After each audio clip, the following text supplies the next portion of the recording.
మంగళగిరి టౌన్లోని ప్రధాన కూడలి స్థలమైన అంబేద్కర్ సెంటర్లో ట్రాఫిక్ నియంత్రణ జరగాలి లేదా స్పీడ్ బ్రేకర్స్ వేసి కంట్రోల్ చేయాలి.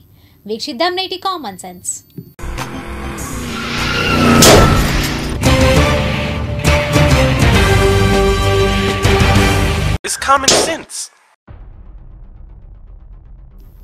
మంగళగిరి టౌన్ ట్రాఫిక్ పై ఎవరికీ సీరియస్నెస్ ఉండడం లేదు. భారీగా పెరిగిపోయిన జనాభా, వాహనాలు వెరసి ఇక్కడి రోడ్లపై ట్రాఫిక్ గందరగోళాన్ని సృష్టిస్తున్నాయి.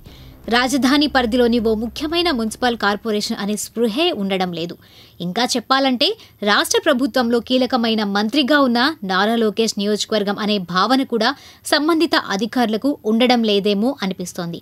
మరీ ముఖ్యంగా ఆఫీస్ వేళల్లో, పండుగ సమయాల్లో ట్రాఫిక్ సమస్య పెరిగిపోతోంది. ముఖ్యంగా టౌన్లోని అంబేద్కర్ సెంటర్ను తీసుకుంటే ఇది ఎంతో కీలకమైన చౌరస్తా. ఉత్తరం వైపు నుండి విజయవాడ, అసెంబ్లీ సచివాలయాల నుండి వచ్చే వాహనాలు వేగంగా దూసుకొస్తుంటాయి. దక్షిణం వైపు నుండి టౌన్ ట్రాఫిక్తో పాటుగా గుంటూరు వైపు నుండి వచ్చే వాహనాలు ఇక్కడే కలుసుకుంటాయి. ఇక తూర్పు నుండి, తెనాలి వైపు నుండి, ఇంకా దేవాలయంకు వచ్చిన భక్తుల వాహనాలు ఇక్కడే కలుసుకుంటాయి. ఇక పడమర నుండి బాపనయ్య నగర్, నవులూరు, బ్యాంకు కాలనీ తదితర లోకల్ ట్రాఫిక్ వచ్చేస్తాయి. ఇంతటి ప్రమాదభరితంగా ఉండే ఈ ప్రధానమైన చౌరస్తా వద్ద ట్రాఫిక్ పోలీసులు అరుదుగా కనిపిస్తారు. కనీసం సిగ్నల్ లైట్స్ ఉండవు. పైగా రోడ్డు బాగా వైడ్గా ఉండడంతో వన్ వే ఎవరూ పట్టించుకోరు.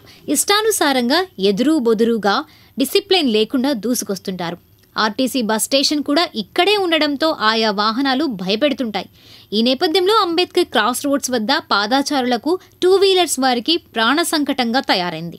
ఇప్పటికే ఎన్నో ప్రమాదాలు జరుగుతున్నాయి. మరీ విచిత్రం ఏంటంటే ఈ అంబేద్కర్ క్రాస్ రోడ్స్ ప్రక్కనే పోలీస్ స్టేషన్స్ ఉన్నాయి, తహసీల్దార్ కార్యాలయం తదితర ప్రభుత్వ కార్యాలయాలు ఉన్నాయి.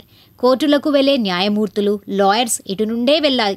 ఈ క్రమంలో పరిస్థితిని మనం ఊహించుకోవచ్చు.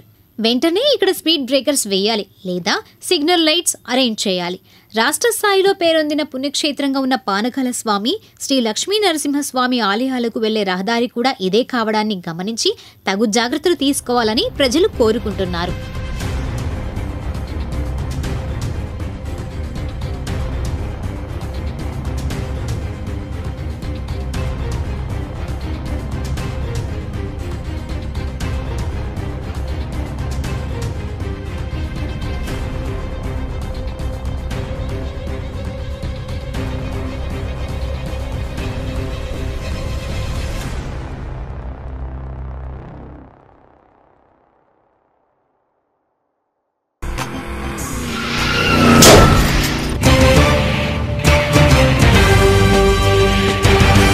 It's common sense.